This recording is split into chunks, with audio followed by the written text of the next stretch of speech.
dipahami oleh para pengambil kebijakan yang mungkin pimpinan itu secara tepat sehingga apa ini kan kita kalau pimpinan misalnya direktur, dirjen atau menteri ini kan tidak akan membaca laporan yang dalam format tebal lengkap itu, tapi analis kebijakanlah yang memformulasikan, yang menyusun atau menyusun saran-saran kebijakan itu dalam suatu tulisan yang ringkas. Nah, kemampuan ini diperlukan, kemampuan menulis ini diperlukan agar apa yang diambil dari semua misalnya analisis yang bersumber dari kajian, dari litbang, dari diskusi itu dapat dirangkum dalam misalnya kalau kita rapat itu kan seringkali pimpinan langsung oke, gimana masalahnya? Ada berapa poin? Apa solusinya? Nah, ini kan seperti ini. Jadi itulah tugas analisis kebijakan. Nah, selanjutnya kompetensi intinya adalah pengetahuan tentang bidang pekerjaan.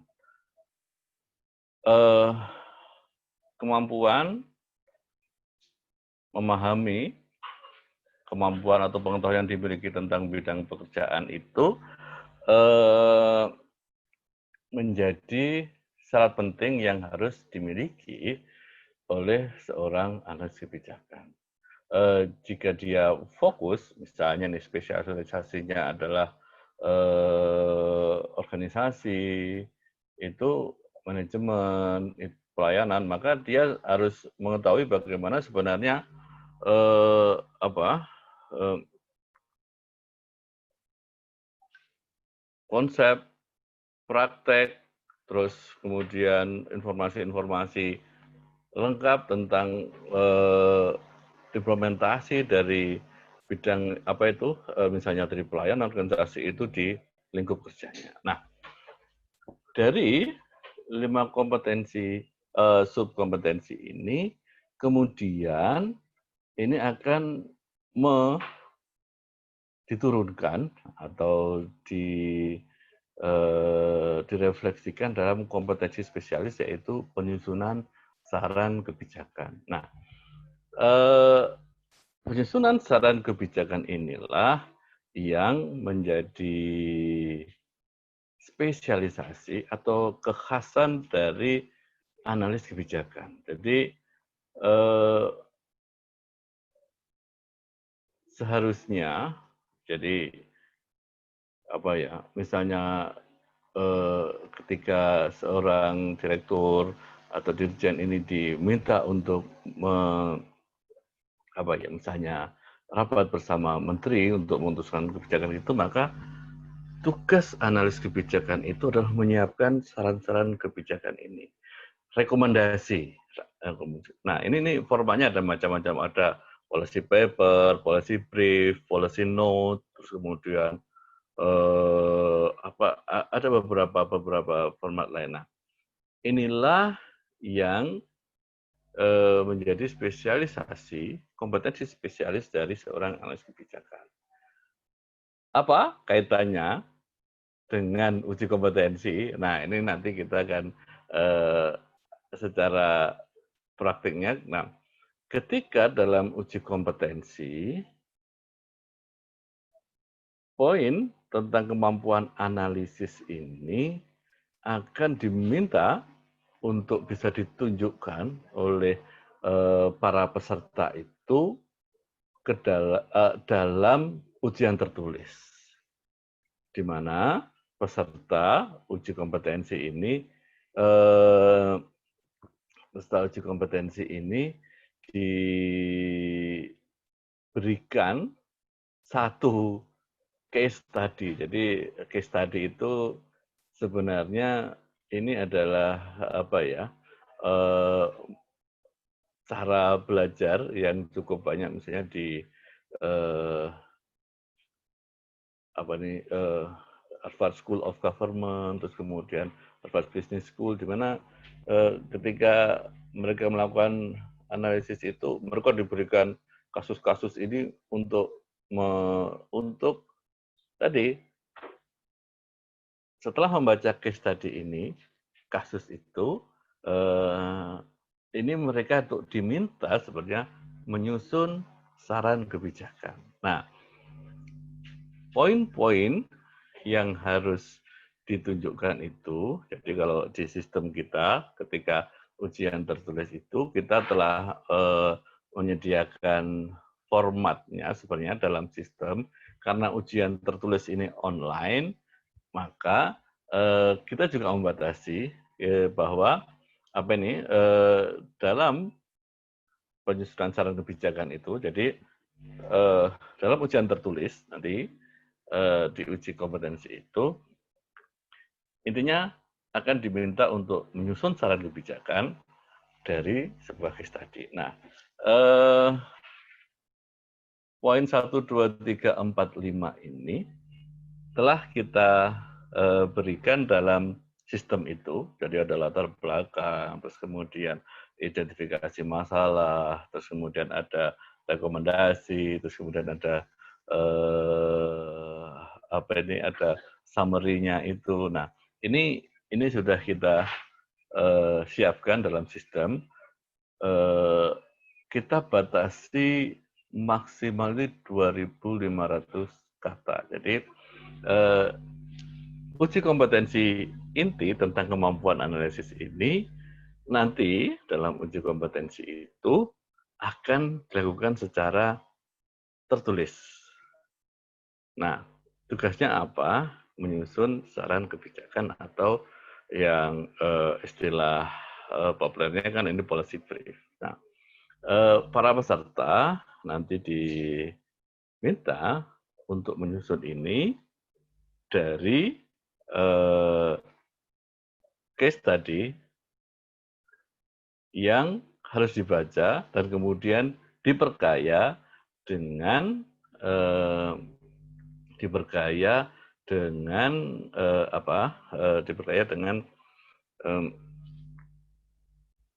data-data yang bisa diakses secara online. Jadi peserta dipersilahkan untuk mengakses internet, mencari data-data pendukung yang relevan dalam melakukan analisis yang kemudian nanti akan diberikan saran-saran kebijakan itu. Nah, yang menjadi pertanyaan biasanya adalah apakah ini kan ujiannya bareng ya, ada dari kementerian, lembaga, dan juga pemerintah daerah. Apakah soal tadi itu akan spesifik atau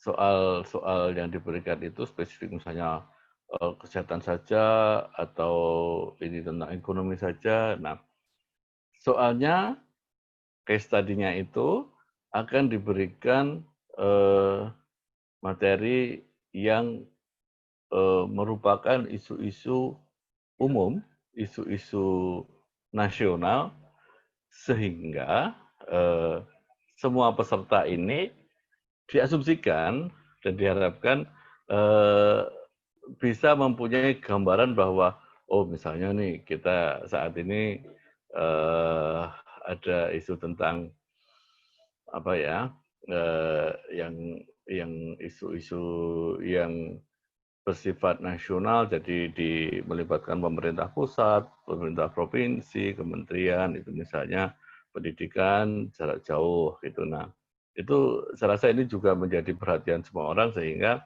eh, tidak terlalu sulit untuk para peserta ini mencari data-data pendukungnya. Nah, kemudian waktunya kita batasi ada sekitar 2,5 jam, kalau saya cukup, dan sebenarnya yang diperlukan ini 2.500 kata itu tidak terlalu panjang ya, dan juga kita sudah berikan slot-slotnya. Jadi misalnya untuk latar belakang itu tidak terlalu sudah diberikan kata batasan maksimal katanya city system gitu. Nah, ini yang untuk kompetensi kemampuan analisis. Nah, kompetensi yang berikutnya adalah kompetensi politis. Nah, kompetensi politis ini pada prinsipnya ini adalah berangkat dari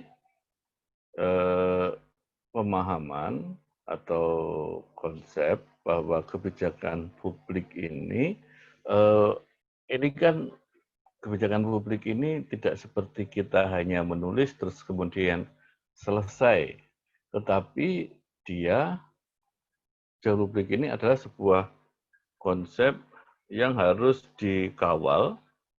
Misalnya kalau kita bikin peraturan menteri itu, pengusulnya mungkin dari direktorat, kemudian masuk ke dirjen, setelah itu lintas dirjen, dan setelah itu baru disetujui oleh menteri, dan itu pun masih harus dikonsultasikan dengan berbagai pihak, berbagai pemangku kepentingan atau stakeholder yang terlibat dalam proses itu. Nah, kemampuan politis ini adalah sebenarnya mensyaratkan atau ingin menunjukkan bahwa analis kebijakan itu dia harus mempunyai kemampuan untuk mengawal proses kebijakan, sehingga kemampuan atau kompetensi yang dibutuhkan itu terrefleksi dalam 5 poin ini. Pertama adalah konteks politik, kita sebutnya seperti itu. Jadi ini lebih pada pemahaman tentang dinamika politik dan budaya birokrasi.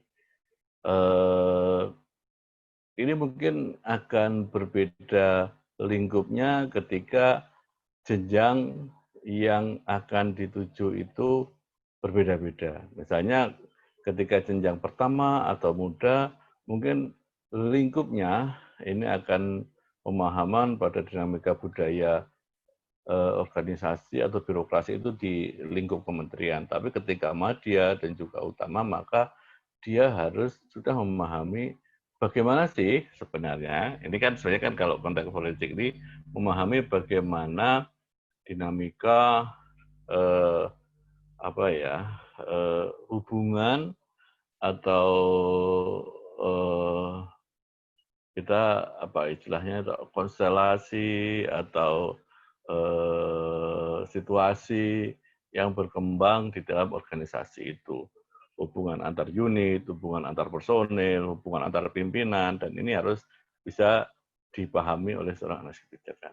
Kemudian yang kedua adalah regulasi dan legislasi. Jadi pemahaman tentang proses penyusunan peraturan ini kan kalau kebijakan publik ini kan outputnya ini kan peraturan, dan peraturan ini adalah formatnya adalah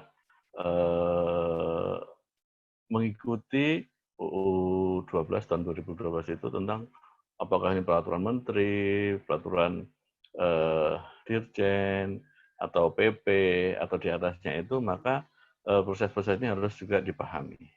Yang berikutnya adalah komunikasi. Komunikasi ini penting dalam proses pengawal.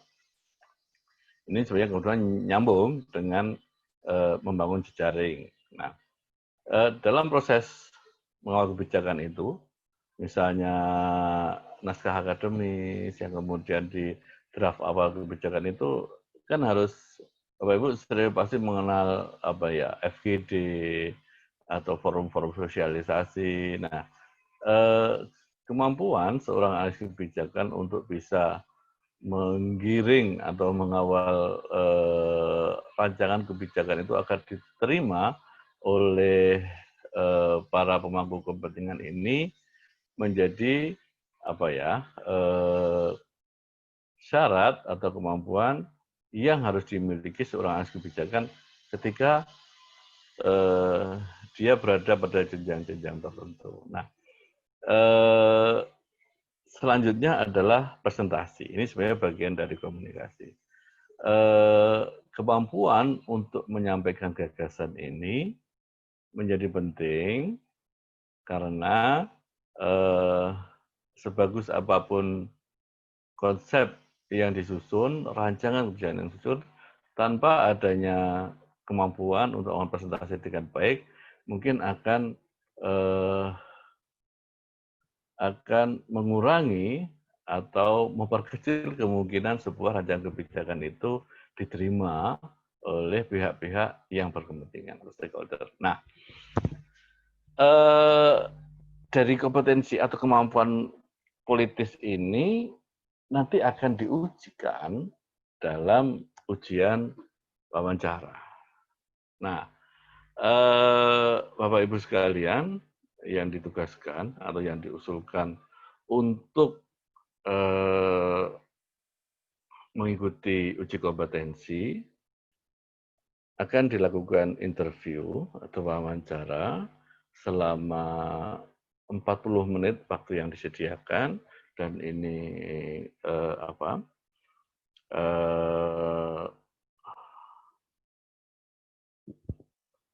menit itu terbagi dalam 15 menit untuk paparan, 30 menit itu akan dipakai waktunya itu untuk diskusi atau pendalaman oleh para penguji. Pengujinya 2 orang dan 1 peserta. Ini tahun ini kita lakukan wawancara ini secara full online. Jadi para peserta ini berada di tempat kedudukannya, kalau WFH ya di rumah, kalau WFO di kantor, dan standby untuk melakukan diskusi atau wawancara ini. Yang harus dipersiapkan dalam paparan itu, presentasi itu adalah, tadi sebenarnya poin-poin ini. Yang pertama, karena waktunya 15 menit, kita minta maksimal ada sekitar 10 slide saja. Jadi ada menjelaskan tentang profil, terus kemudian pengalaman penugasan. Nah, terus kemudian adalah pengalaman melaksanakan kajian dan analisis terkait kebijakan publik di lingkungan misalnya kementerian atau lembaga. Nah, yang ingin dieksplorasi sebenarnya adalah 5 poin ini. Apakah misalnya setelah wawancara gitu ya, apakah para peserta ini memahami tentang dinamika politik, memahami tentang regulasi, terus kemudian apakah misalnya dalam pengalaman penugasan itu apakah ternyata catatannya cukup baik karena dalam penugasan ini dalam mungkin 2 atau 3 tahun terakhir ini ada penugasan sebagai anggota, sebagai koordinator, sebagai mungkin juga tim ahli, dan itu dapat ditunjukkan dalam PowerPoint. Dan ini sebenarnya yang ingin dielaborasi, ingin diperdalam oleh oleh pewawancara. Nah, oke, saya itu. Nah, sebenarnya kalau dari kompetensi politis ini, kompetensi spesialisnya ada 2 poin, yaitu konsultasi publik dan partnership. Jadi ini konsultasi publik ini tadi lebih kepada kemampuan komunikasi, terus kemudian pemahaman, dan itu kan bagaimana mengawal kebijakan, panjang kebijakan itu misalnya nih di level antar direktorat, antar ini akan ditunjukkan. Kemudian adalah partnership. Nah, partnership ini nanti akan terkait sebenarnya misalnya bagaimana pengalaman untuk melakukan kerjasama dalam tim. Nah, lintas unit, lintas direktorat, lintas dirjen, ini yang ingin dielaborasi. Gambaran umumnya itu seperti itu. Jadi para peserta ini akan akan diminta, akan diperdalam dalam uji kompetensi ini untuk bisa menunjukkan. Jadi dari dua hari ujian, jadi pertama uji tertulis dan kemudian uji wawancara itu sebenarnya kompetensi ini yang ingin dielaborasi atau digali oleh melalui instrumen-instrumen dalam ujian kompetensi. Nah, mungkin Gina akan melanjutkan tentang bagaimana tahapan uji kompetensi yang kami lakukan. Nanti setelah Gina kita akan mumpung ini masih substansi, kita akan menyelesaikan itu. Setelah itu nanti kita akan bicara dari aspek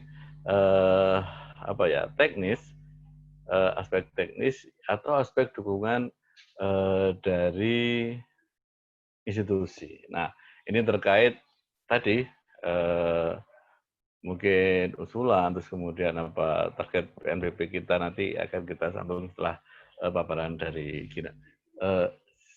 Silahkan Gina.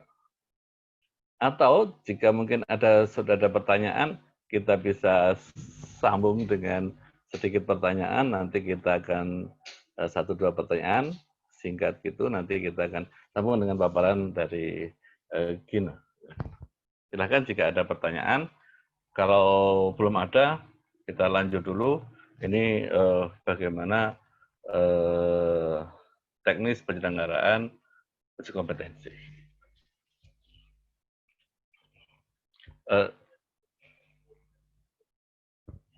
Baik Pak Bowo, terima kasih. Bapak Ibu, saya lanjutkan pemaparan dari Pak Bowo.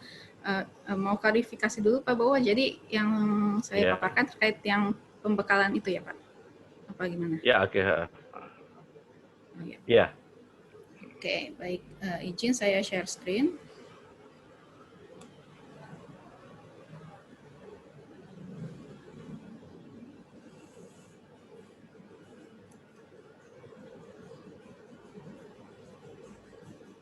Nah, ini adalah terkait pembekalan uji kompetensi JFK. Ini bahan paparan ini biasa kita gunakan untuk pembekalan ketika pembekalan peserta sehari sebelum uji kompetensi dilakukan. Nah, ini ada, ya kita lanjut. Ini adalah peta persebaran analis kebijakan di seluruh Indonesia per Juli 2020. Kita langsung lanjut saja, mungkin ya ke teknisnya. Jadi untuk alur uji kompetensi ini diawali dengan seleksi internal di KLD masing-masing. Setelah jadi ada pengajuan ke atasan, kemudian ada pengajuan ke SDM atau kepegawaian. Kemudian, nah ini input data calon dalam sistem informasi JFK ini tidak kita lakukan untuk saat ini karena sistemnya sedang bermasalah, sedang dalam maintenance. Jadi untuk langkah ini kita lewati saja. Kemudian pengiriman surat usulan calon analis kebijakan ke LAN.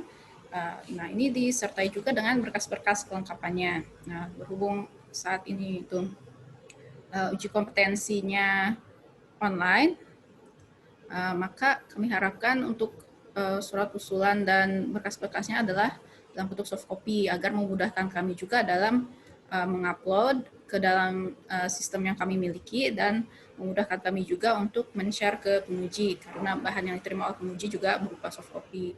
Maka dari itu biasanya kan kita suka ketika ada surat pemanggilan itu suka ada kekurangan berkas. Nah, meskipun sebenarnya udah lengkap nih, tapi kan hard copy semua. Jadi kami minta lagi dalam bentuk soft copy-nya untuk beberapa berkas seperti daftar riwayat hidup, kemudian pengalaman kajian dan analisis, kemudian bukti hasil kajian, seperti itu. Nah, kalau untuk in passing, kita langsung lanjut ke sini. Oh ya, sebelum uji kompetensinya, kita ada seleksi administrasi dulu, mengecek kelengkapan berkas, kemudian kesesuaian persyaratan sesuai yang untuk persyaratan in passing, seperti itu. Kemudian, nah untuk in passing, kita langsung ke sini. Jadi, langsung uji kompetensi. Berbeda dengan pengangkatan pertama, kalau pengangkatan pertama kan ada pelatihan calon analis kebijakan dulu, kemudian ada uji kompetensi. Nah, kalau in passing atau perpindahan jabatan, itu dia uji kompetensi dulu. Setelah itu, setelah selesai semua uji kompetensi, kemudian kami lakukan sidang penilaian uji kompetensi. Ini ada dari LAN, BKN, dan Menpan.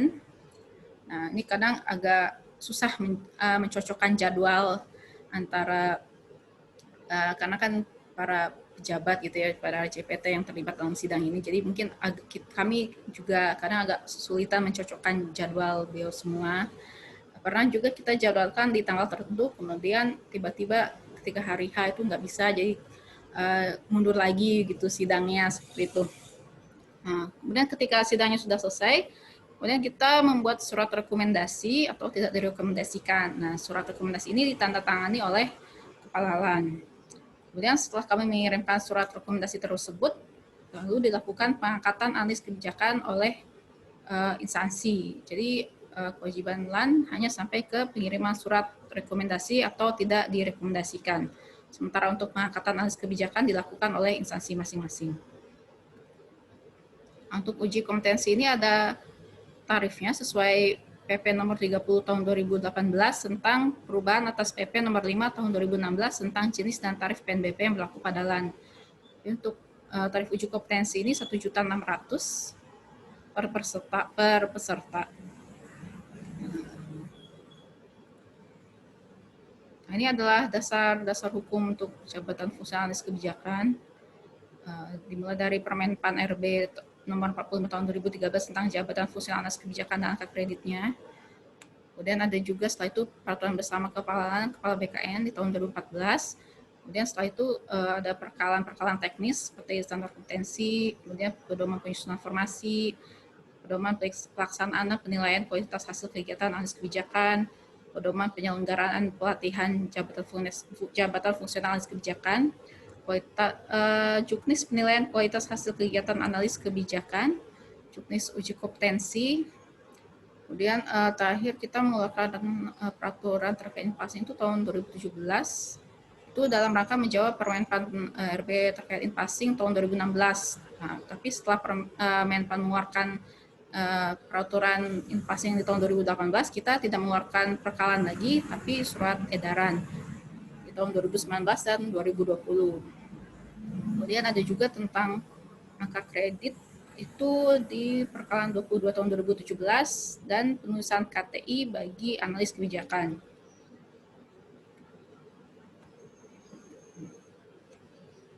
Nah, uji kompetensi ini tujuannya adalah untuk menilai kompetensi calon analis kebijakan, dan analis kebijakan ini kalau analis kebijakan itu biasanya untuk yang kenaikan jenjang.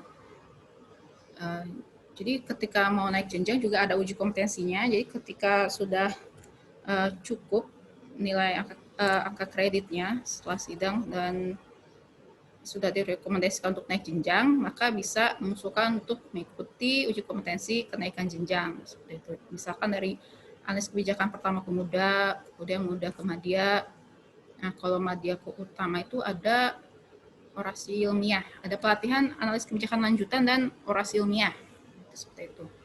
Nah, sehingga dapat menghasilkan analis kebijakan yang profesional dalam melakukan kajian dan analisis kebijakan, memberikan rekomendasi kebijakan yang berkualitas, dan mengadvokasi rekomendasi kebijakan sesuai bidang kepakaran di setiap instansi kerjanya. Nah, prinsip uji kompetensi ini adalah profesionalitas, terbuka, tidak diskriminatif, dan berbasis kompetensi. Nah, seperti dijelaskan oleh Pak Bowo tadi juga sebelumnya, bahwa proses uji kompetensi terdiri dari 2 tahapan, yaitu seleksi administrasi dan uji pemutuhan standar kompetensi jabatan fungsional analis kebijakan. Itu ada 2, uji tertulis dan uji wawancara.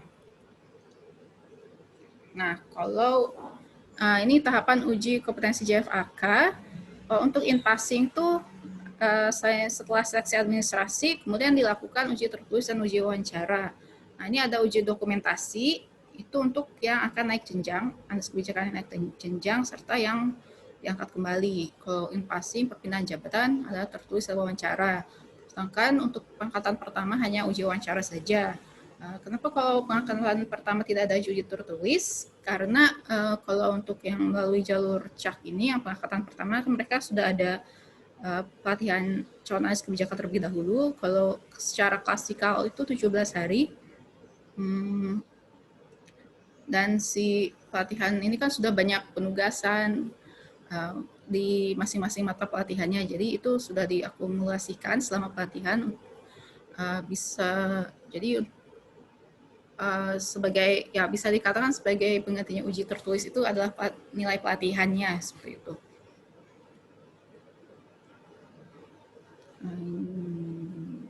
Nah, ini kita skip dulu saja. Uji pemenuhan standar kompetensi JFAK, kemampuan analisis dan politis dinilai berdasarkan standar kompetensi yang ditetapkan dalam Perkalan 31 tahun 2014 tentang standar kompetensi JFAK.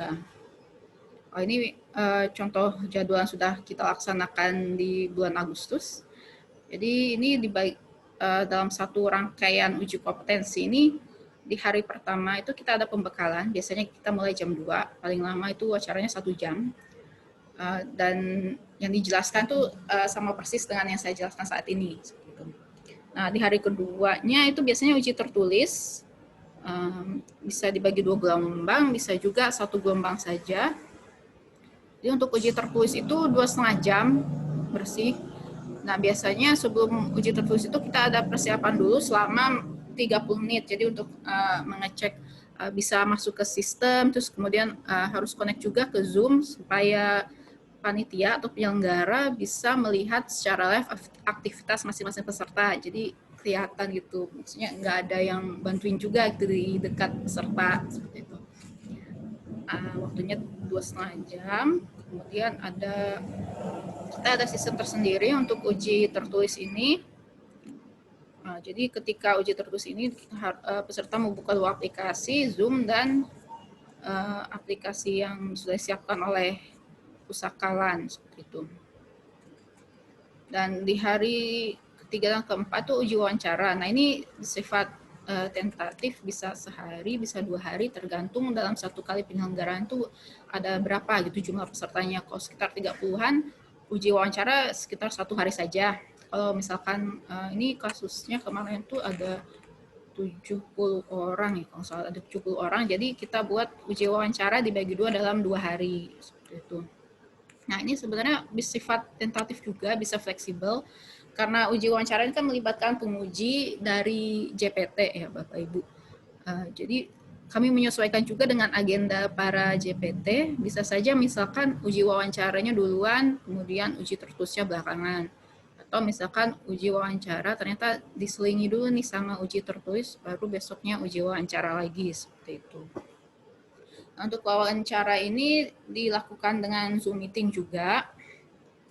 Jadi untuk masing-masing peserta itu sebanyak 45 menit, jadi masuk satu-satu, nanti host akan, ketika sudah gilirannya tiba, nanti akan di-admit oleh host, ketika sudah selesai nanti dikeluarkan, kemudian kita admit lagi peserta berikutnya, seperti itu.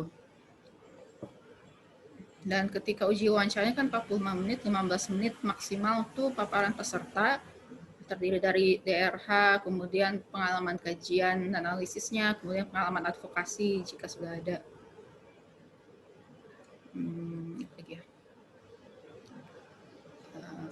Nah, ya kita next dulu saja. Ini untuk mekanisme pengangkatan JFAK. Yang ini adalah perpindahan jabatan.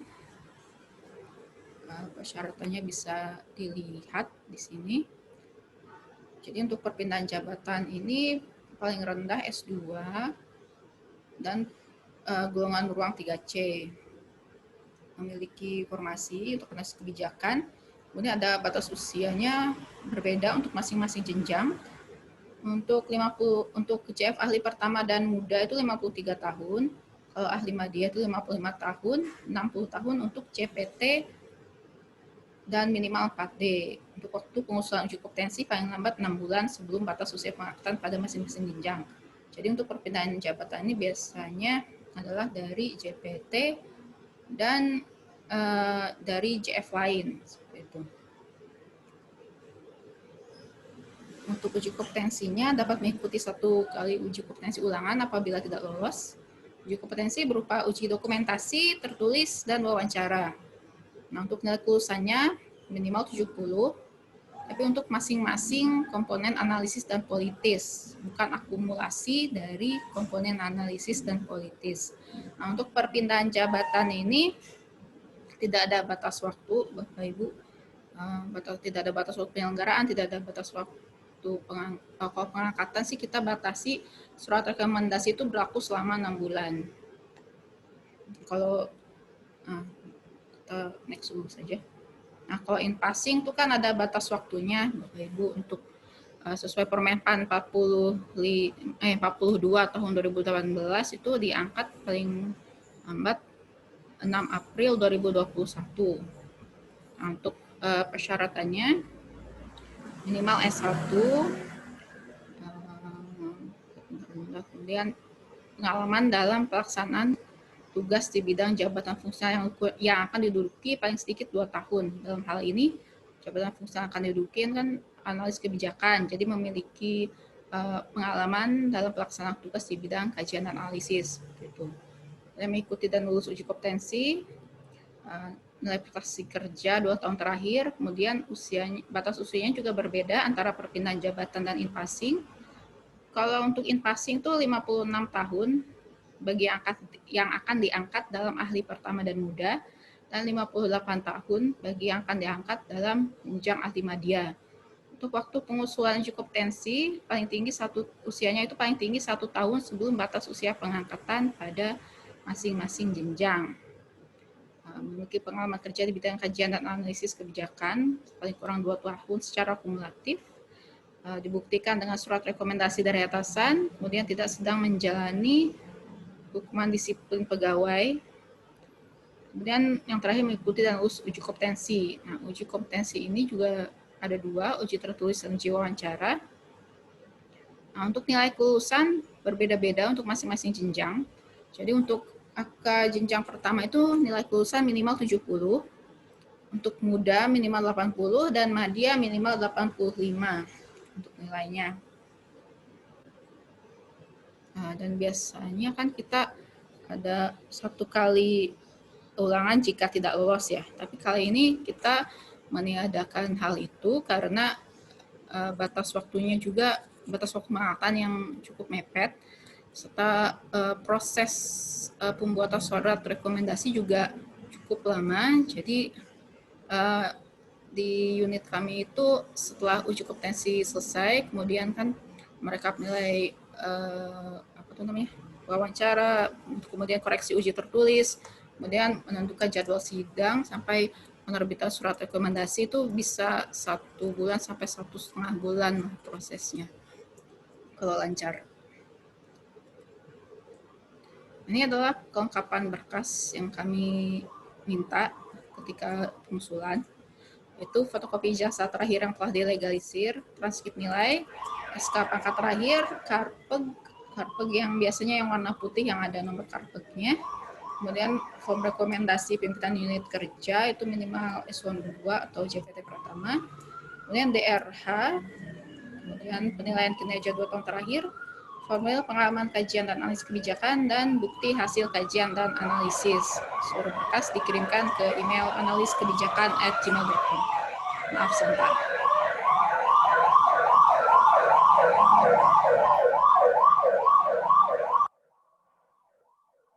Bu Gina baik-baik aja kan? Iya.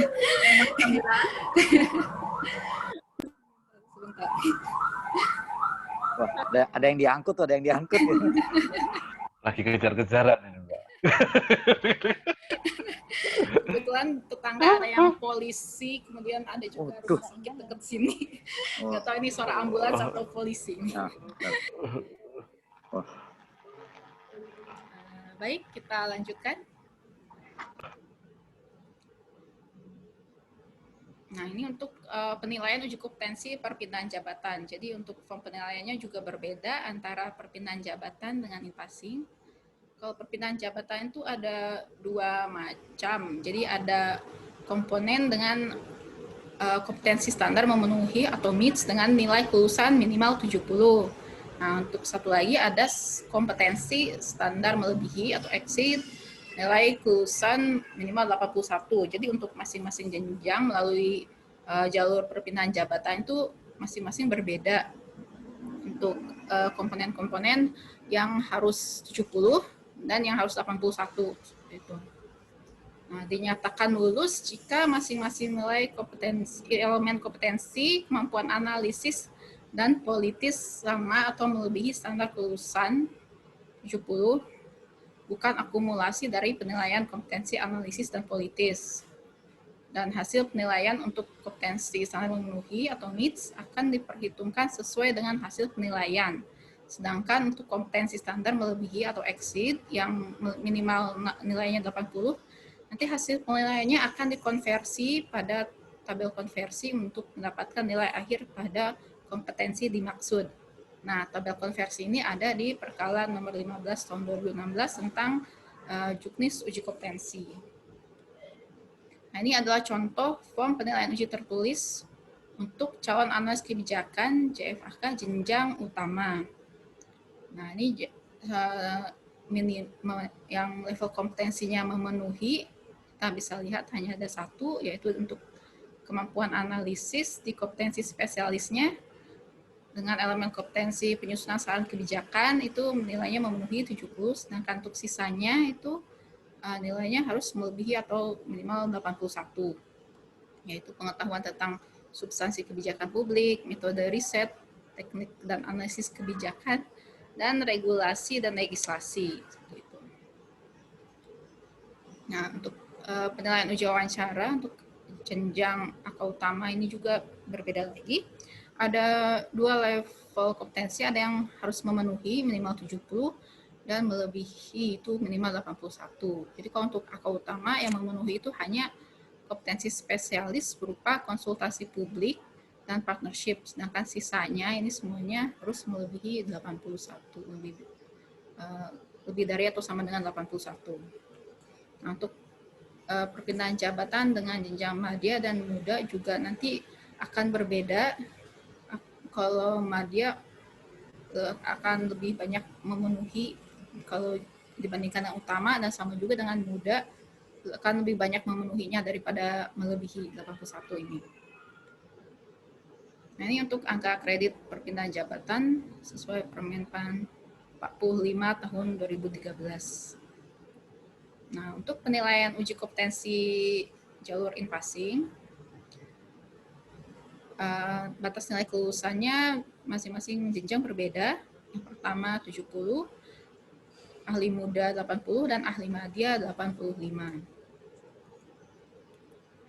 Nah, untuk form penilaiannya juga berbeda dibandingkan dengan perpindahan jabatan. Jadi ada beberapa komponen dilihat dari outline, kompleksitas, dan kemanfaatan. Nah, untuk outline-nya ini ada judul, ringkasan eksekutif, pendahuluan, deskripsi masalah, dan rekomendasi. Nah, judul juga dilihat nanti dinilai kriterianya menarik, memunculkan minat, dan singkat. Kemudian ringkasan eksekutif, jelas akar masalah, urgensi, solusi, serta siapa eksekutornya. Nah, ini kan biasanya ringkasan eksekutif kan dibuat belakangan ya, setelah semuanya selesai, sampai rekomendasi, kemudian baru bisa membuat ringkasan eksekutif, tapi ditaruhnya memang di awal, seperti itu. Nanti di sistem kami juga udah disesuaikan seperti ini, jadi urutannya adalah judul, ringkasan eksekutif, pendahuluan, deskripsi masalah, dan rekomendasi.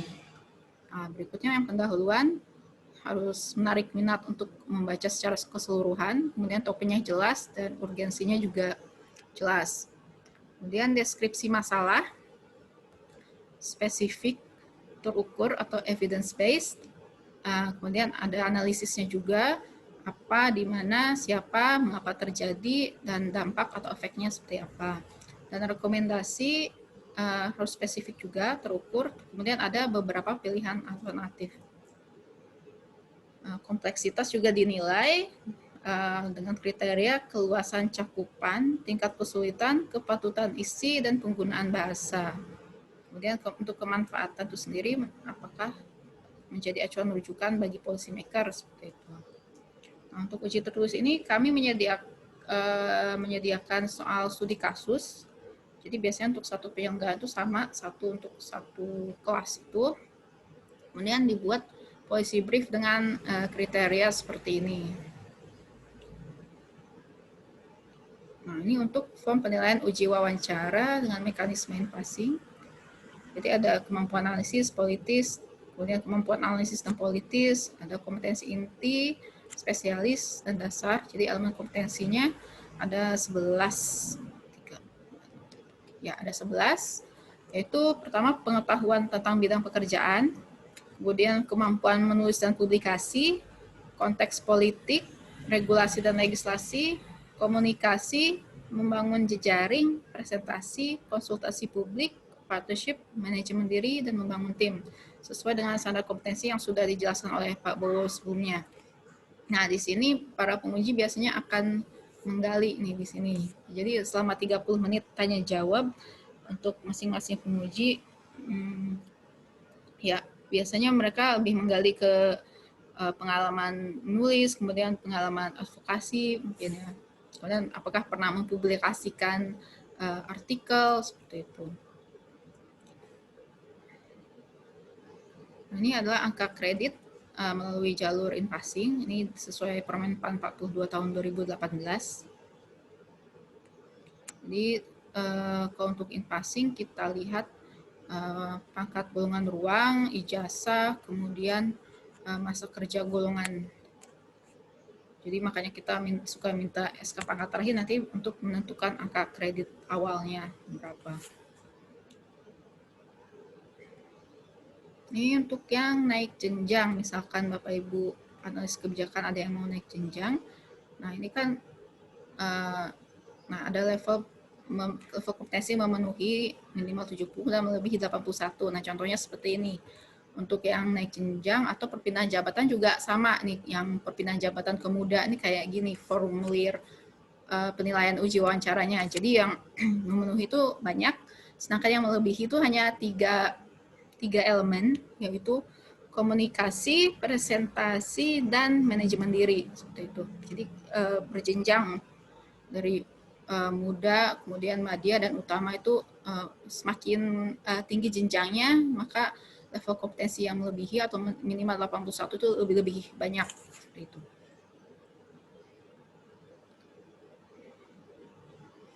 Nah, ini untuk rekomendasi kelulusan uji kompetensi dan menerbitkan surat rekomendasi bagi peserta yang lulus uji kompetensi. Nah, untuk bagi yang tidak lulus, kami menerbitkan surat tidak direkomendasikan. Surat rekomendasi ditandatangani oleh Kepala dan digunakan oleh pejabat pembina kepegawaian pada instansi pusat dan daerah untuk mengangkat calon analis kebijakan menjadi analis kebijakan.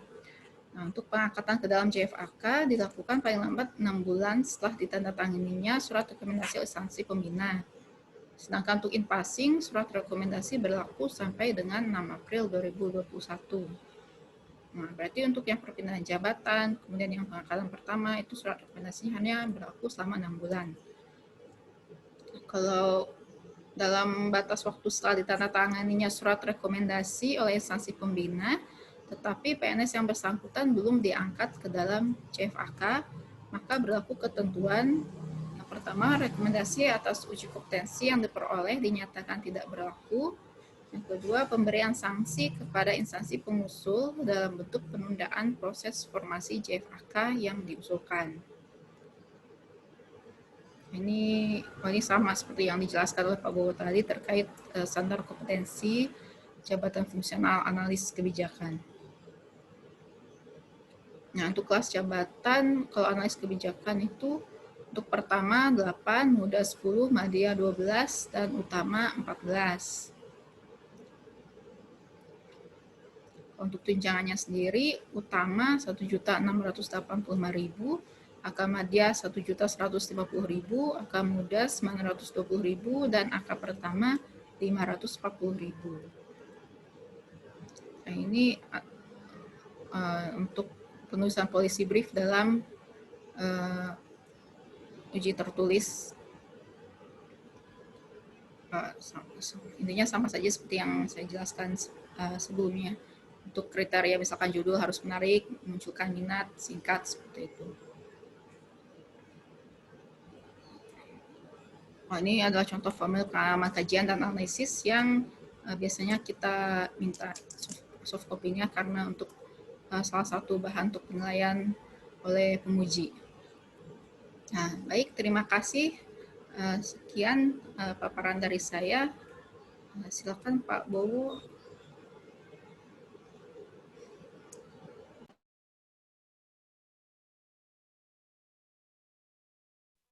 Pak. Ya. Ya. Oke, terima kasih. Melanjutkan paparan dari Gina. Saya mungkin akan merespon beberapa pertanyaan yang masuk di chat. Pertama, uji kompetensi ini untuk siapa saja.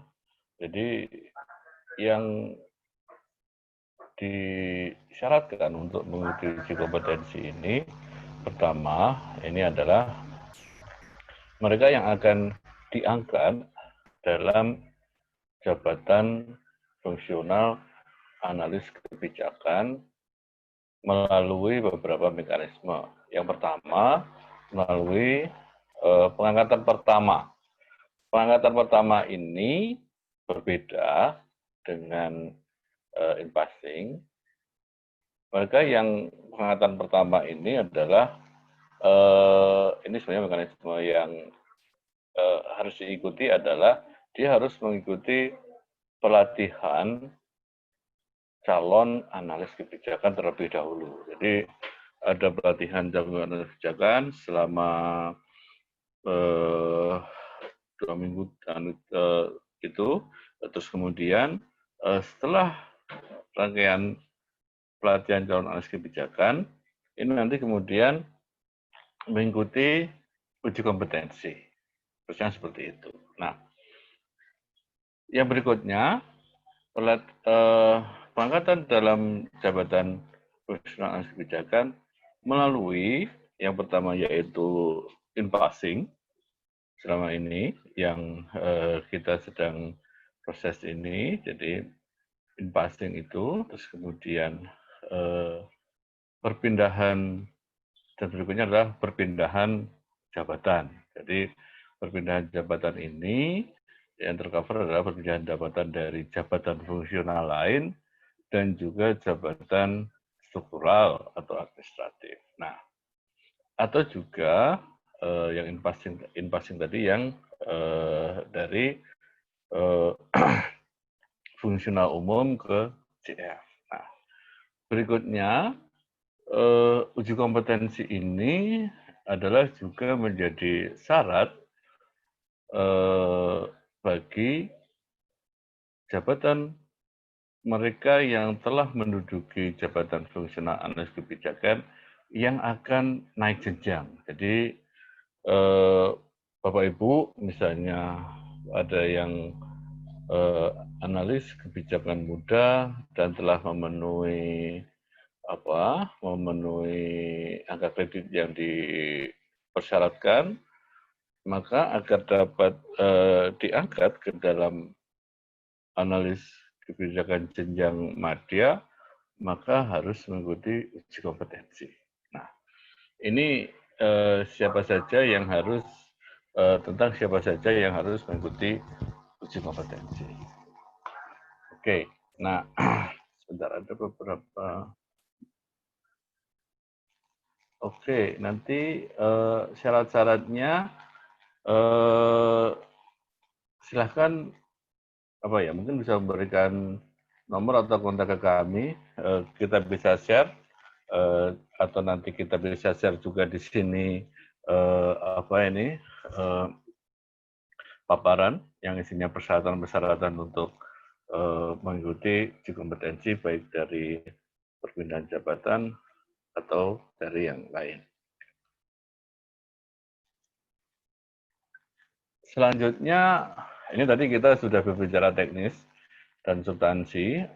Substansi dari uji kompetensi, ada yang harus juga kami informasikan adalah ini lebih pada dukungan teknis pelaksanaan uji kompetensi yang dilakukan oleh Pusaka dan kemudian PADK ini sebagai pengusul. Nah, Bapak Ibu sekalian, yang kami proses saat ini, jadi uji kompetensi ini dilaksanakan melalui mekanisme PNBP. Nah, posisi saat ini kami sudah, jadi ada beberapa hal dari awal, sehingga kalau dalam mekanisme PNBP ini, sebagaimana diketahui, kita harus menyusun, menyampaikan target sampai dengan tahun ini, kira-kira berapa yang akan kita targetkan untuk jumlah peserta yang akan mengikuti uji kompetensi DILAN. Nah, dari awal dan mengingat sebenarnya ini yang kemudian ke belakang konsekuensinya, jadi mengingat situasi pandemi ini,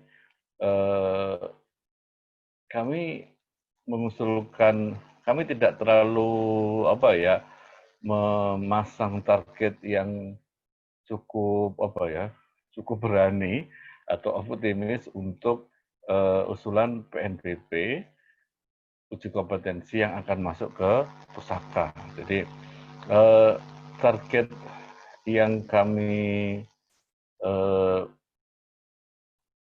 awal itu sekitar berapa? Ada sekitar yang untuk PNBP awal kita 250 awalnya. Ya, 250 ini sampai dengan bulan Mei ini mungkin baru sekitar hampir separuh ya. Tetapi ini sepertinya tahun ini akan cukup berat ini menyelesaikan 250 ini. Nah, ternyata setelah bulan ke-6 usulan ini baru masuk. Dan sampai Agustus ini, bukan Agustus ya, sampai bulan Juli kemarin, kita sudah menyelesaikan target tersebut. Nah, sesuai mekanisme dan mempertimbangkan bahwa ternyata usulan setelah bulan Juli ini ada cukup banyak dari berbagai KL yang mengusulkan, ini usulannya biasanya kan cuma di bawah 5 atau berapa. Ini usulannya misalnya Kemkes ini masih ada 50 atau berapa, dari Kemenkeu ada 30, ada BKF ada berapa lagi, terus kemudian ada dari kementerian lain, sehingga kami harus merevisi target PNBP kami. Nah, tetap saja kami, sesuai pimpinan, kita harus agak berhati-hati, karena usulan ini kita akan pastikan bahwa apa yang kita usulkan itu harus bisa kita eksekusi sesuai dengan target. Nah, target kedua, revisi target kedua, ini 100 orang, kita juga selesaikan, namun ternyata kita masih memiliki daftar yang panjang. Nah, diskusi kami dengan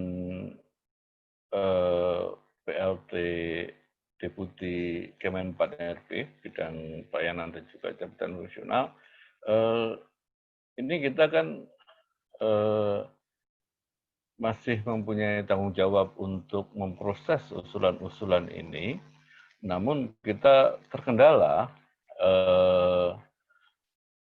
ketentuan dari Menpan bahwa uji kompetensi ini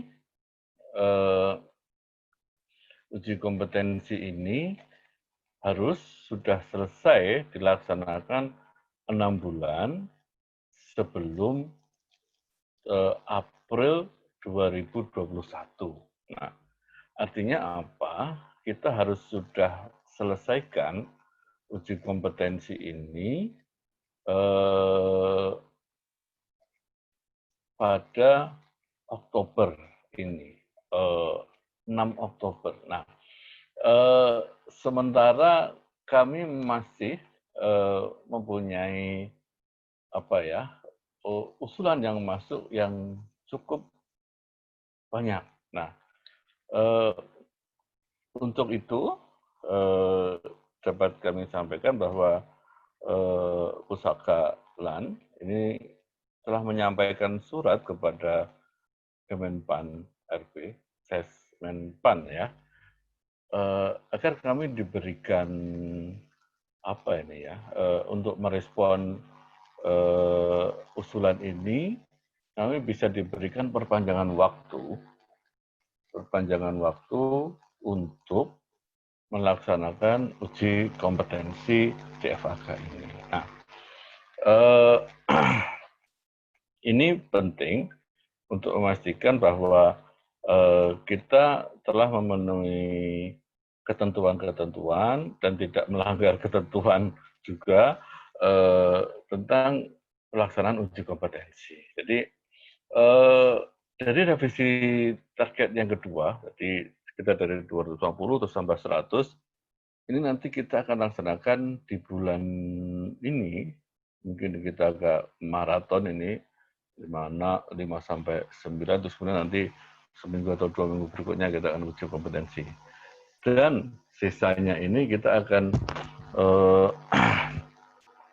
mintakan pertimbangan dari Menpan itu, apakah kita masih dimungkinkan untuk dilakukan perpanjangan ini. Karena daftar yang masuk itu yang cukup panjang itu, ini tentu harus ditindaklanjuti dan kita akan meminta fatwa dari Kemenpan.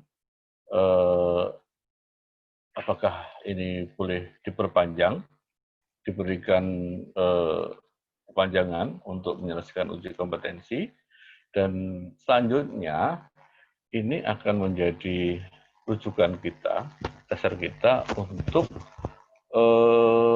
melakukan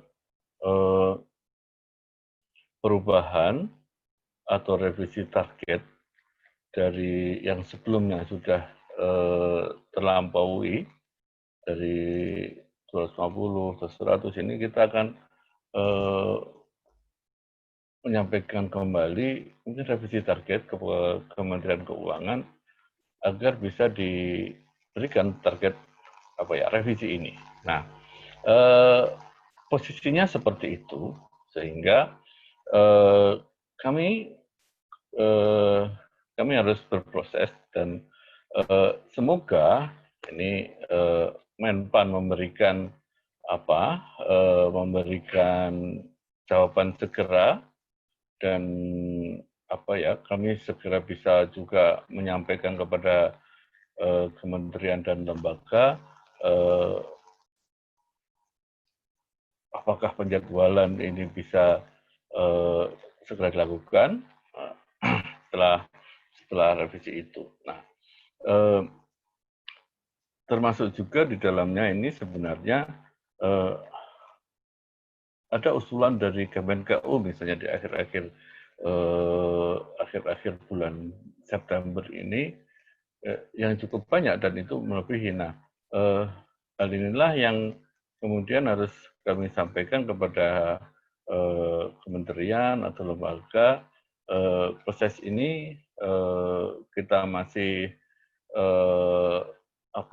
kita masih berproses untuk revisi, untuk ke Menpan melakukan permohonan untuk bisa dilakukan perpanjangan sehingga bisa jadi usulan-usulan yang belum bisa kita panggil pada ujian di Oktober ini mungkin harus prosesnya kita harus menunggu ini tadi permohonan kita diberikan balasan oleh Menpan dan kemudian kita juga memproses ke Kemenkeu sehingga usulan tentang untuk uji kompetensi ini dapat kami follow up. Nah, itu kami dalam pemanggilan ini melakukan beberapa prioritas. Yang pertama tentu adalah beberapa yang usulan-usulan yang telah masuk sesuai dengan urutan tentu akan kami prioritaskan. Pertama itu, dan kedua nanti adalah yang juga harus diperhatikan adalah bahwa ada seleksi administrasi, ini sebenarnya bagian dari proses uji kompetensi juga, yang kami lakukan untuk memastikan sebenarnya apakah peserta-peserta yang diusulkan ini layak untuk dipanggil dalam uji kompetensi. Nah, ini yang perlu kami informasikan kepada KL juga, Kementerian dan Lembaga, karena kami melihat ada beberapa, mungkin tidak beberapa ya, ada cukup banyak usulan peserta yang kami nilai, ini kan dari proses seleksi administratif ini, kembali lagi kepada kompetensi yang harus dimiliki oleh dipersyaratkan pada jabatan fungsional itu, kami nilai latar belakang, kemudian pengalaman jabatan ini kurang sesuai dengan kompetensi yang dipersyaratkan untuk jabatan fungsional anas kebijakan. Sehingga kami pusaka tidak bisa memanggil untuk uji kompetensi. Nah, untuk yang semacam ini, kami telah menyiapkan surat pemberitahuan kepada kementerian dan lembaga. Jadi memang tidak semua dari usulan itu akan kita panggil karena memang dari persyaratan-persyaratan dokumen-dokumen administratif yang disampaikan itu setelah kami di pusaka ini kami periksa, ternyata tentu kita tidak bisa wawancara karena dari dokumen itulah yang menjadi dasar kami untuk memberikan pertimbangan apakah ini akan dipertimbangkan atau diputuskan untuk dipanggil untuk mengikuti kompetensi atau tidak. Nah, kami akan sampaikan surat semacam surat atau pemberitahuan kepada instansi mengapa ini tidak bisa dipanggil, alasannya apa, sebagai bagian dari tanggung jawab pusaka untuk memberikan informasi secara terbuka bahwa ada yang bisa dipanggil, ada yang tidak ada apa-apa alasannya. Nah, ini yang informasi ini yang dapat kami sampaikan. Jadi yang menjadi poin adalah tadi ada seleksi administrasi yang itu menjadi bagian dari mekanisme uji kompetensi ini. yang berikutnya nanti adalah kami di Pusaka ini masih harus memenuhi ketentuan-ketentuan administratif terkait penyelenggaraan uji kompetensi dan mekanisme PNBP yang itu mungkin akan menjadi kendala pelaksanaan uji kompetensi ini. Intinya adalah kami berharap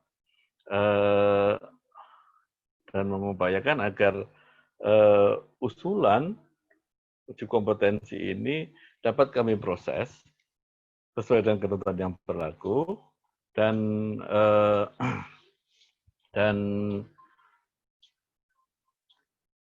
kami Pusaka juga melaksanakan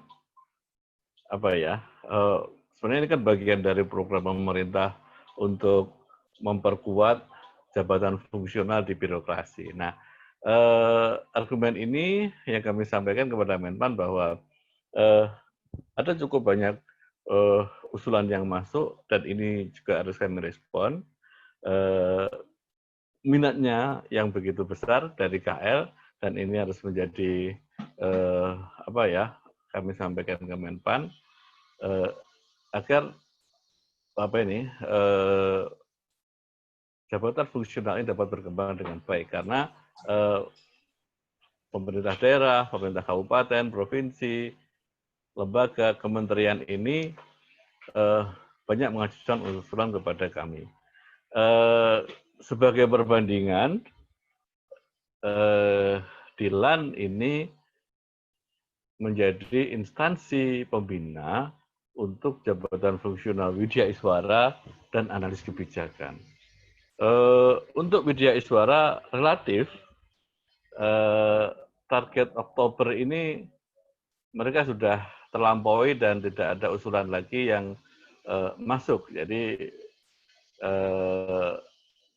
pembina Widya Iswara di Pusat Pembinaan Jabatan Fungsional Pelatihan tidak perlu mengajukan revisi target PNBP karena usulan yang masuk sudah habis sesuai target mereka. Namun kami di Pusaka masih banyak mendapatkan usulan-usulan dari kementerian-kementerian. Nah, misalnya Kementerian Keuangan, BKF, terus kemudian ada lagi beberapa kementerian yang jumlahnya cukup besar. Jadi rombongan 20, 30, Kemenkes ini termasuk yang paling besar karena kita mempunyai mendapatkan usulan 54. Nah, jadi semoga harapan kami semoga ini bisa kami cover dan saya rasa info yang bisa kami sampaikan bahwa yang belum dipanggil untuk gelombang pelaksanaan uji kompetensi yang terdekat ini karena kita mengikuti mekanisme tersebut. Silahkan jika ada pertanyaan terkait pelaksanaan uji kompetensi, kami akan mencoba merespon karena ini kita masih membicarakan uji kompetensi yang untuk di luar penyetaraan Bapak ya.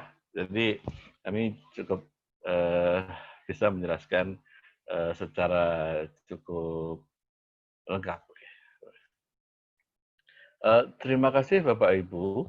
Silahkan jika ada pertanyaan, kami akan mencoba merespon. Monggo, silakan. Kami serahkan ke moderator untuk selanjutnya. Halo. Terima kasih. Mohon izin Bu Dwi. Ya, silakan Pak Ian lanjut.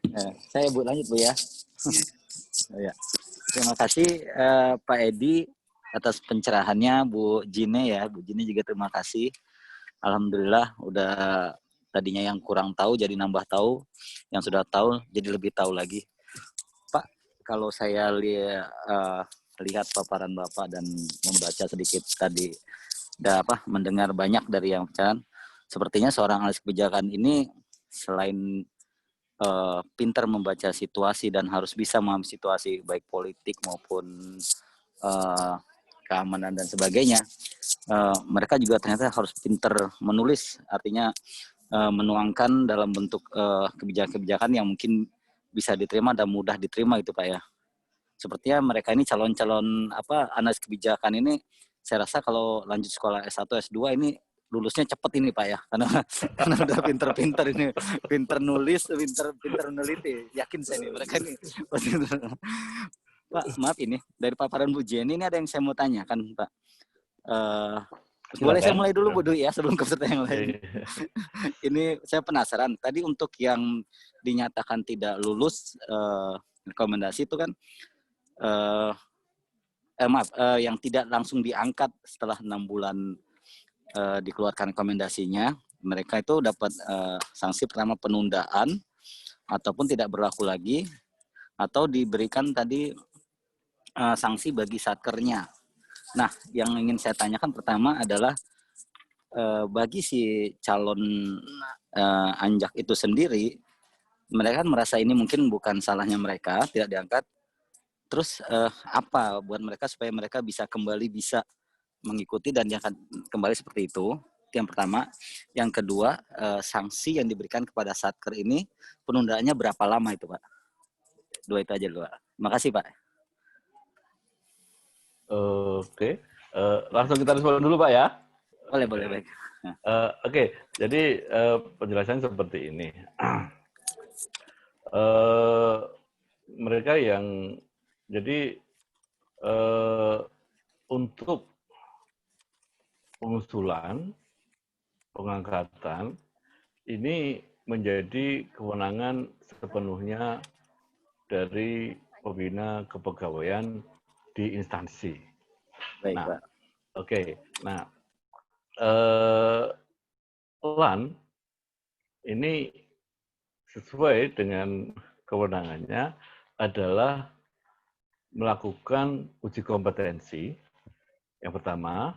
Yang kedua adalah memberikan rekomendasi atau tidak memberikan rekomendasi agar seseorang ini, pejabat atau pegawai atau ini yang diusulkan itu layak, apakah rekomendasinya layak untuk diangkat atau tidak untuk diangkat ke dalam jabatan fungsional analis kebijakan. Nah,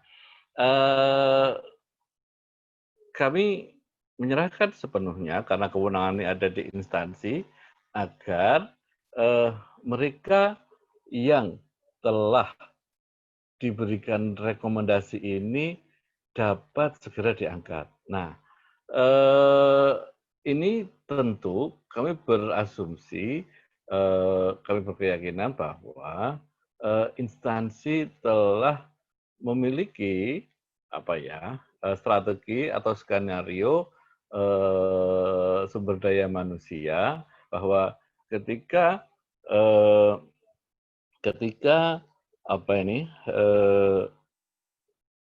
para pegawai ini diusulkan untuk melakukan uji kompetensi dan kemudian direkomendasikan, kami yakin dari instansi pengusul telah memiliki skenario bahwa ini akan kami angkat, segera kami angkat, dan dalam kurun waktu sampai 6 bulan ini, 6 bulan dari 6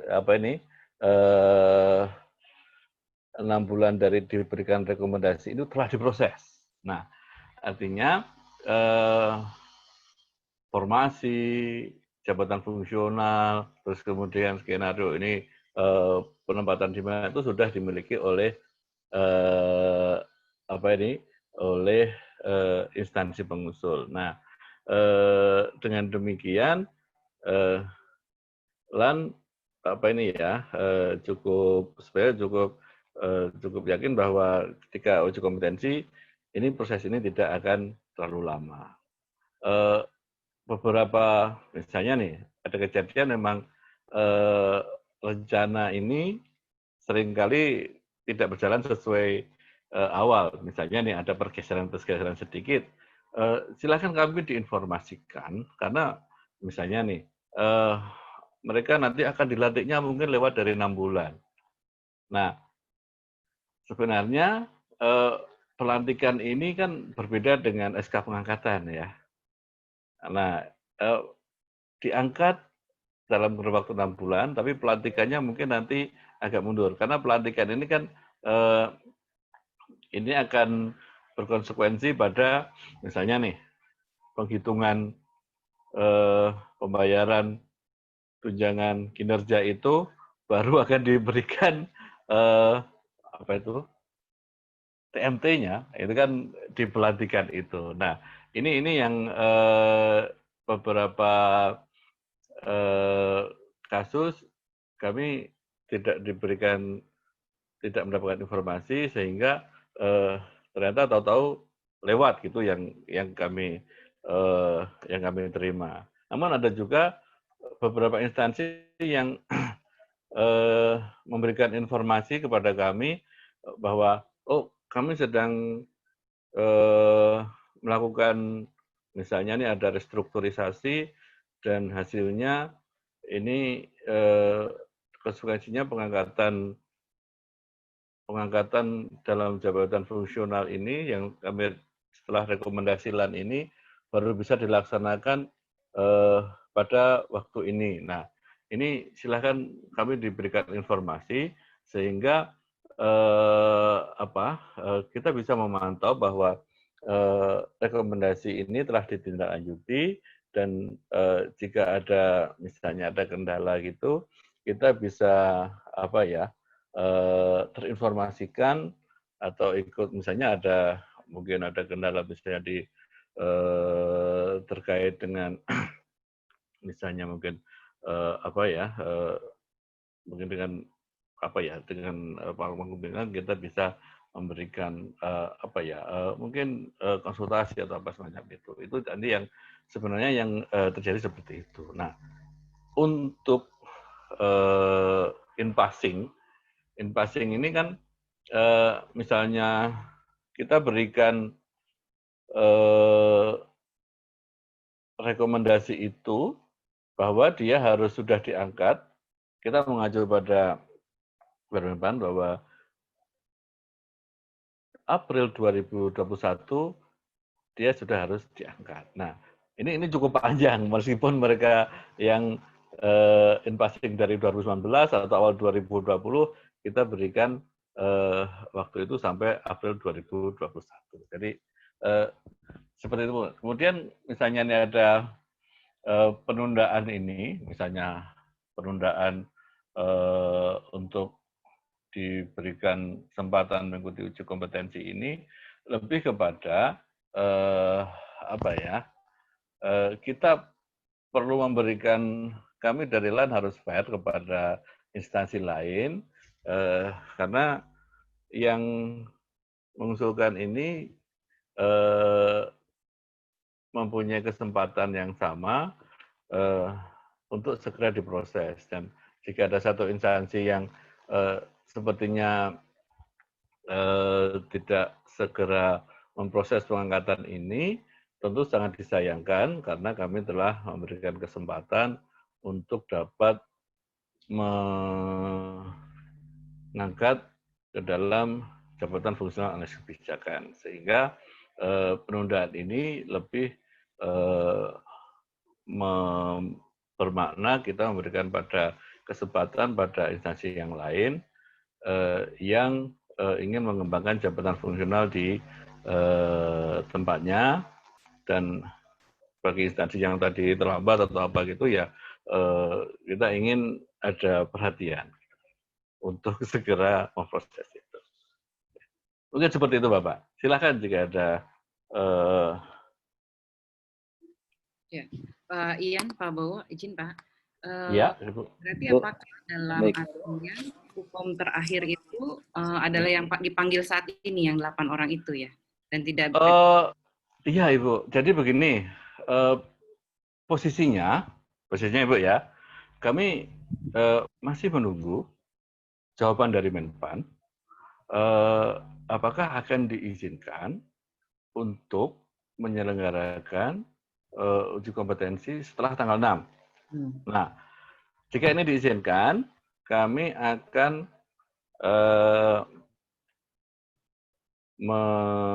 mengajukan revisi target PNBP kami untuk mengcover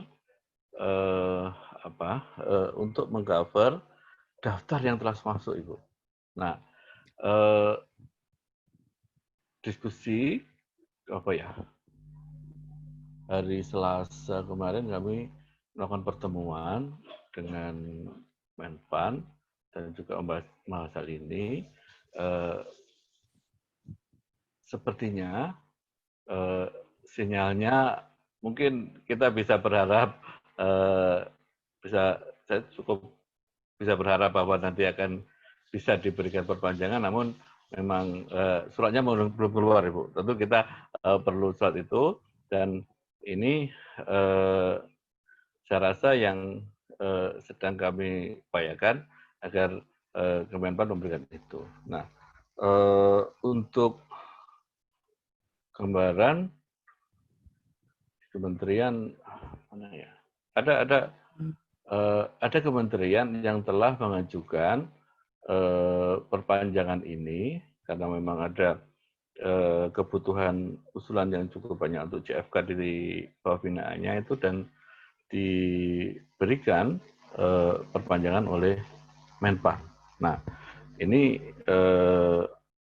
ya mungkin memang prosedur standar yang harus kita ikuti, dan kalau kita bisa berharap karena di Menpan ini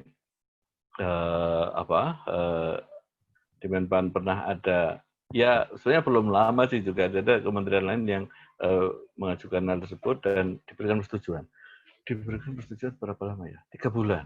Jadi yang kita dari Oktober diberikan perpanjangan 3 bulan dari 6 Oktober. 6 Oktober, 6 November, 6 Desember, 6 Januari.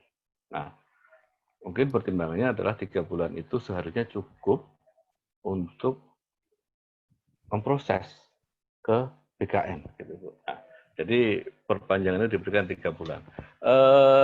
Ini yang sebenarnya kita sudah menyampaikan surat ini seminggu 2 minggu yang lalu ke Menpan, dan kami masih memonitor terus agar bisa ini nanti kita lanjutkan untuk proses revisi target. Nah, sebenarnya dari awal mungkin di tahun 2019 kita cukup optimis sebenarnya. Saya rasa nanti 2020 ini akan cukup banyak yang usulan untuk uji kompetensi, terutama invasi. Nah, namun karena kondisi pandemi ini optimismenya jadi agak menurun. Ternyata di bulan-bulan setelah Juni, Juli ini baru usulan yang masuk datang cukup banyak, Ibu. Jadi ini yang kemudian, waduh, kita harus siap-siap ini karena target kita cuma 250, kita tambah 100, ternyata belum mencukupi juga. Gitu. Masih ada juga kita dari yang calon analis kebijakan pelatihan ini sekitar 30. Jadi kita masih punya PR untuk memproses, karena dari cak ini harus langsung uji kompetensi. Gitu, Bu. Jadi posisinya seperti itu. Gitu, Bu. Kami harap jawaban dari Menpan bisa segera diberikan, dan usulan-usulan dari KL ini kita akan bisa proses follow up untuk uji kompetensi. Tentu yang telah tadi memenuhi syarat administratif ini, karena memang ada beberapa usulan ini yang dari review sementara memang pengalaman tugasnya itu, pengalaman penugasan ini kurang relevan dengan tugas-tugas analis kebijakan. Jadi agak jauh, misalnya kemarin ada tugas-tugas yang lebih banyak karena ini tugasnya lebih bersifat akademis, harus banyak menganalisis. Jadi dia jauh dari itu, sehingga jangan-jangan nanti kalau ini kita rekomendasikan untuk ujian, dia tidak mampu melaksanakan tugas-tugas yang ya kalau mereka yang terbiasa menulis, mungkin ada di di unit-unit yang memang menuntut kemampuan analisis ini, saya rasa akan mudah beradaptasi gitu untuk tugas-tugas di analisis kebijakan. Tapi memang ada juga kami yakin yang agak berat bagi yang misalnya di unit-unit teknis atau apa itu yang jauh misalnya operasional atau apa ini yang akhirnya ini mungkin ada jabatan fungsional lain yang lebih pas. Baik, Pak. Seperti itu, Bu Dwi. Yeah. Jadi kebetulan ada lebih dari 40 orang di sini, Pak, mendoakan insya Allah dikabulkan, Pak, oleh Pan. Iya, kita list kemarin, 54 dari. Satu lagi, Pak, izin. Ini menjadi pertanyaan juga kepada kami, karena kebetulan juga seperti kami di PADK mengalami ada beberapa yang kita usulkan. Mungkin bertanya, Pak, yang dipanggil si ini, apa alasannya, misalnya seperti itu. Apakah memang kekurangan berkasnya atau apa? Jadi memang misalnya diusulkan duluan kok, malah yang dipanggil yang belakangan. Ada yang bertanya seperti itu. Ya. Jadi karena kemarin ini kami prioritas tadi pertama usulan yang masuk terlebih dahulu, terus kemudian ada seleksi administratif itu. Ini yang sementara yang masuk 2 kriteria ini beberapa ini. Nah, khusus sebenarnya untuk usulan yang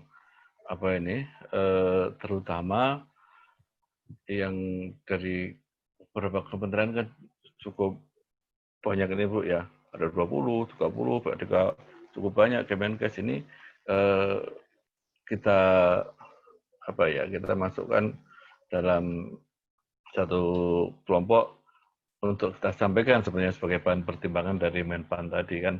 Ini loh, dari Kemenkes ada beberapa puluh, dari Kemenkes, terus kemudian mana ya, dari BPK kita masih punya cukup banyak ini dari. Nah, ini yang kami sampaikan karena ada beberapa yang dari Pemda, ada 2, ada 3, ada berapa itu juga tidak kami cover semua. Kami juga ingin ini bisa mengcover baik KLD yang ada, sehingga ini karena limitnya 100, kita akan coba dulu ini semua bisa tercover semua dulu gitu. Seperti itu, kondisi seperti itu. Dan saya rasa mohon doanya nih yang di Menpan ini segera bisa diberikan tanggapan dan kita bisa segera memproses untuk revisi target PNBP kami. Baik, amin. Baik, terima kasih, Pak. Izin, Bu Dwi. Ya. Ada peserta Zoom namanya Mas Hendra dari Ropek. Raise hand, Bu, mau bertanya. Pak Hendro ya, Pak Hendra. Ya. Mohon izin Bu Dwi, Pak Edi. Kami yang menginformasikan saja terkait dengan tadi perpanjangan waktu uji kompetensi, Pak ya. Iya. Kebetulan kami di Kementerian Kesehatan juga mengajukan hal yang sama pada pertengahan Juli yang lalu, Pak. Dan suratnya kami Menpan membalas ke kami itu akhir Agustus. Nah, memang Menpan menyetujui, Pak. Oke. Tapi pelaksanaan untuk in-passing tetap 6 April dan kami diberikan tambahan waktu untuk melaksanakan uji kompetensi hingga 6 Januari atau kurang lebih 3 bulan sebelum masa penyesuaian in-passing berakhir, Pak. Oke. Nah, berarti ada temannya nih, Pak. Iya, betul. Saya rasa berarti ya betul, Ibu. Ya, ada angin segar sebetulnya nih, Pak. Betul. Jadi kalau Kementerian Kesehatan aja bisa diberikan waktu 3 bulan sebelum masa berakhir. Ya. Nah, mungkin LAN juga diberikan hal yang sama untuk Siap, itu. siap. Dan ini Karena kami segera. informasi yang kami terima, usulan itu bukan dari Kemenkes, Pak. Ternyata temannya banyak ini ya. Ya, oke.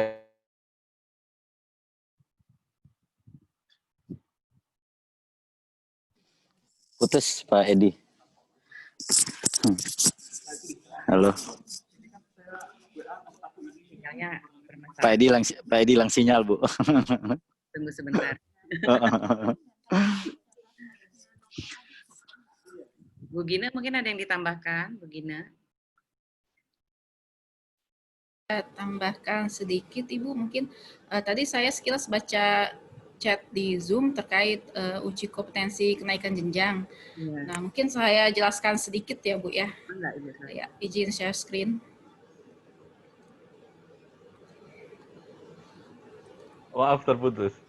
Iya. Oke. Iya, Ya. Pak Bowo, maaf saya ini mau ngejelasin dulu terkait uji kompetensi kenaikan jenjang sebentar. Ya. Ya, baik Bapak Ibu, untuk yang kenaikan jenjang, misalkan kan sudah diangkat nih. Nah, untuk sudah diangkat ke analisis kebijakan pertama, berarti di sini kan. Kalau 3A itu misalkan 100 minimal, untuk 3B 150. Nah, untuk naik ke muda ini tidak serta-merta langsung naik ke muda, tapi nanti ketika mengajukan angka kredit, kita cek sudah sesuai, sudah ada pelatihan, sudah pernah mengikuti pelatihan penulisan. Biasanya pelatihan penulisan karya tulis ilmiah, pelatihan ini bisa diikuti di mana saja, tidak harus di LAN, tapi boleh swasta juga atau instansi sendiri mengadakan juga bisa. Kemudian kalau sudah sidang dan sudah direkomendasikan bisa naik ke jenjang berikutnya, nanti akan kita rekomendasikan untuk mengikuti uji kompetensi kenaikan jenjang. Tapi tetap harus ada surat usulan juga untuk mengikuti uji kompetensi kenaikan jenjang ini. Nah, begitu juga untuk naik jenjang dari muda ke madya. Nah, pelatihannya berbeda, yaitu harus mengikuti pelatihan advokasi untuk naik ke muda ke madya ini, salah satunya. Selain terpenuhinya angka kredit untuk bisa naik jenjang ke madya itu. Nah, ini juga harus ada surat usulan dari instansi untuk mengikuti uji kompetensi. Ya, untuk dari pertama ke muda itu ada pelatihan penulisan karya tulis ilmiah, kemudian dari muda ke madya itu pelatihan advokasi, dan pelatihannya itu boleh diselenggarakan oleh siapa saja, seperti itu. Nah, kalau misalkan tidak ada formasinya, nah itu juga yang sulit.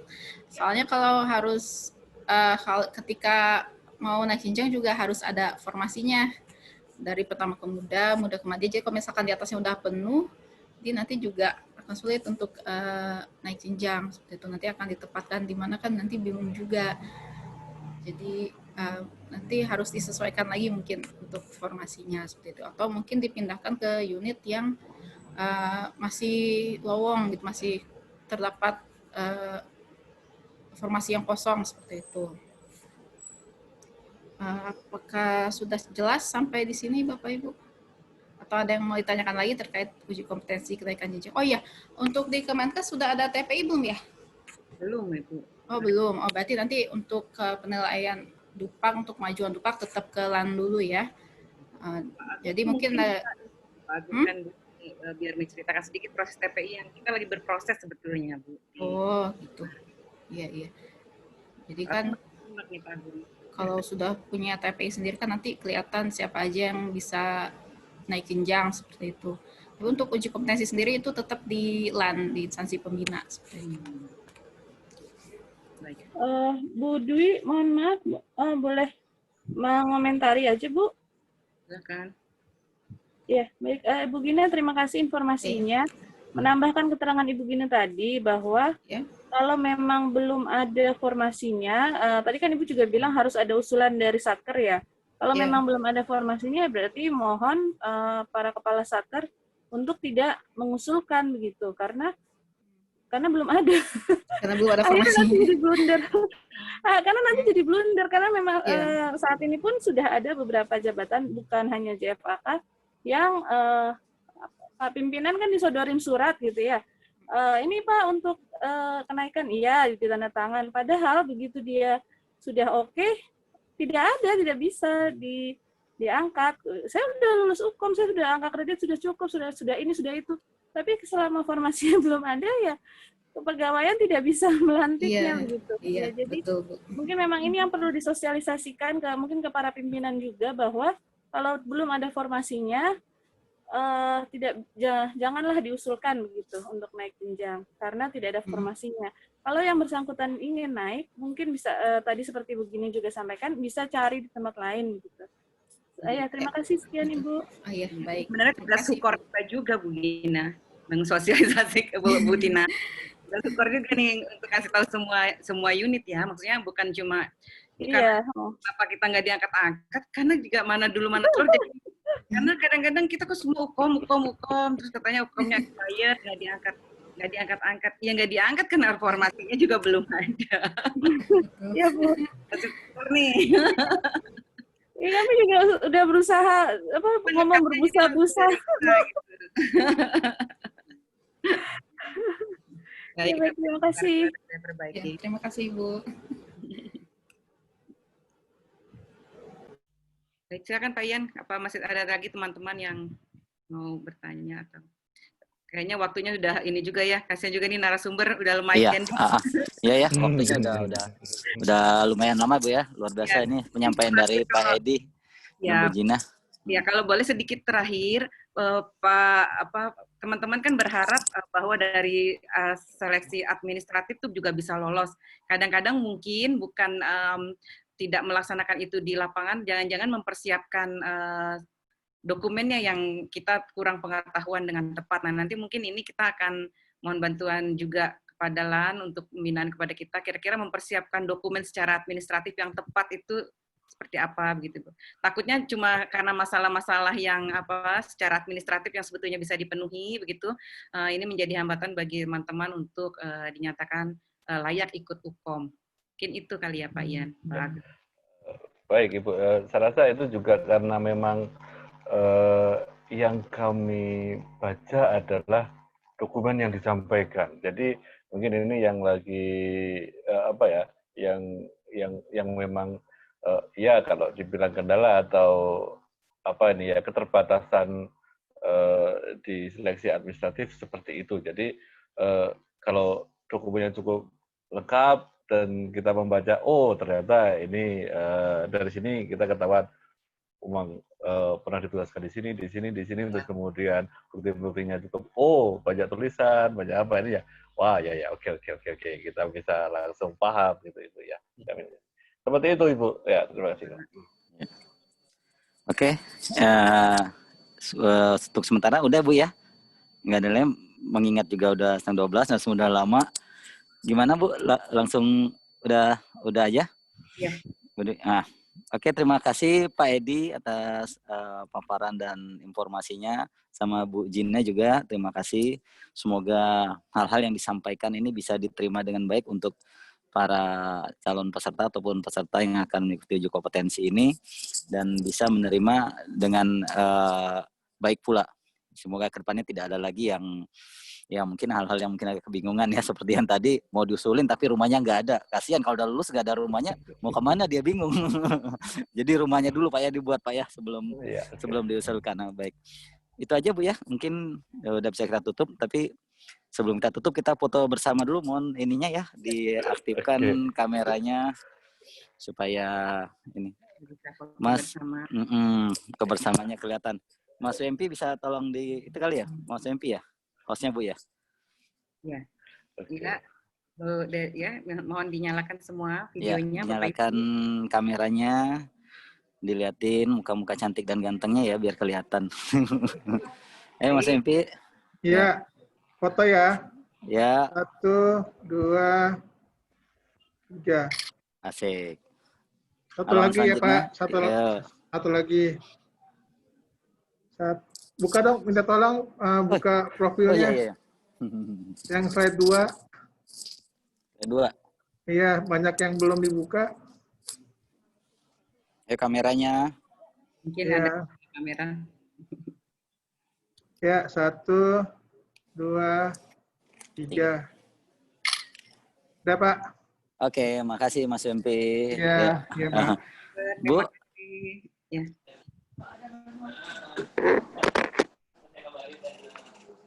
Terima kasih banyak Pak Bowo dan Bu Gina atas waktunya. Mudah-mudahan bisa lancar dan apa tadi surat ke Menpannya bisa disetujui. Kami juga terima kasih selalu mengganggu Pak Bowo dan Bu Gina ini. Amin, amin. Terima kasih Ibu. Oke, Silakan kami makasih. dikontak jika diperlukan. Terima kasih Pak. Ya, makasih Bu Dwi. Ya, kita ketemu lagi di pertemuan selanjutnya. Wassalamualaikum warahmatullahi wabarakatuh. Waalaikumsalam warahmatullahi wabarakatuh. Kami mohon izin. Ya. Terima kasih. Terima kasih Pak Bowo. Mohon izin live Zoom meeting Bapak Ibu. Terima kasih. Terima kasih Bu Gina. Mohon izin Bu Dwi ya, saya live juga Bu. Iya Pak. Terima kasih Bu. Ini.